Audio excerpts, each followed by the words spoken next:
नमस्कार मंडळी, how to cook इझीमध्ये तुमचं खूप खूप स्वागत. वटपौर्णिमा जवळ आली आहे आणि सगळ्याच मैत्रिणींचे उपवास असणार.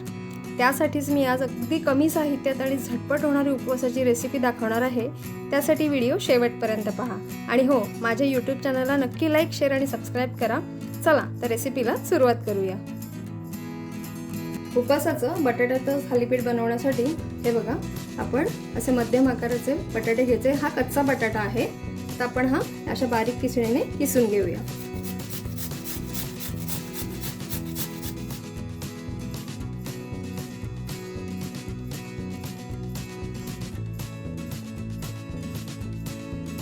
दोन्ही बटाटे आपले किसून झालेले आहेत. आता आपण पुढचे जिन्नस घालून घेऊया. अर्धा चमचा जिरं, 2 चमचे दाण्याचा कूट, एकदम हिरवी मिरची ही बारीक चिरून घेतलेली आहे. त्यानंतर चवीनुसार मीठ आणि पाव चमचा साखर,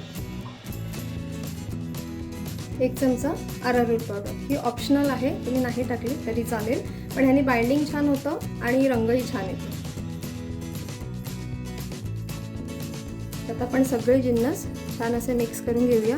बटाटा किसल्यानंतर त्यातला स्टार्च मी काढला नाही आहे, कारण त्या स्टार्चवरच आपला जे थालीपीठ आहे ते छान असं पसरणार आहे.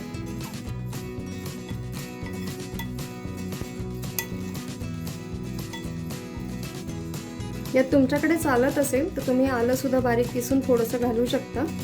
तसंच कोथिंबीर चालत असेल तर कोथिंबीरही घालून चालते.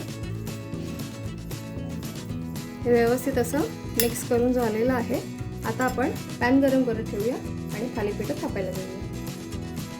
पॅन गरम झालेला आहे. आता याच्यामध्ये आपण थालीपीठासाठी तूप घालून घेऊया आणि थोडंसं असं पसरवून घेऊया.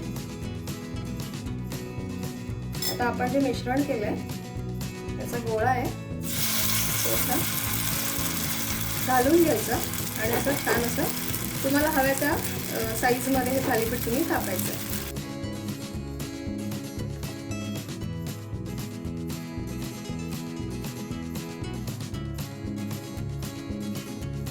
आणि प्रोसेस लो फ्लेमवरच करायची आहे, कारण आपला बटाटा हा बारीक किसलेला आहे, तो खाली तो जळू शकतो. त्यामुळे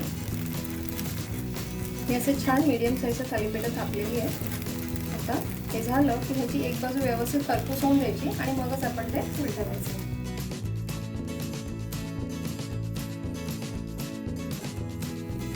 थालीपीठ हे एका बाजूने झालं हे कसं कळतं ते बघा, तुम्ही पाहू शकता. वरती जो मगाशी ओलसरपणा होता तो कमी झालेला आहे.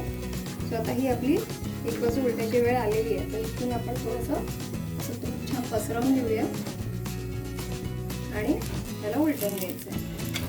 हे बघा किती छान असा खरपूस झालेला आहे. आणि आता हे असं थोडंसं प्रेस करून घ्यायचं आणि त्याला दुसरी बाजू आहे त्याची ती शिजवून घ्यायची व्यवस्थित.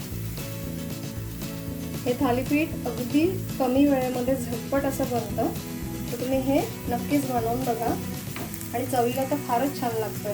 शेंगदाण्याची चटणी, दही याच्यात तुम्ही खाऊ शकता. थालीपीठ व्यवस्थित खरपूस असं आपलं तयार झालेलं आहे. आता आपण हे काढून घेऊया.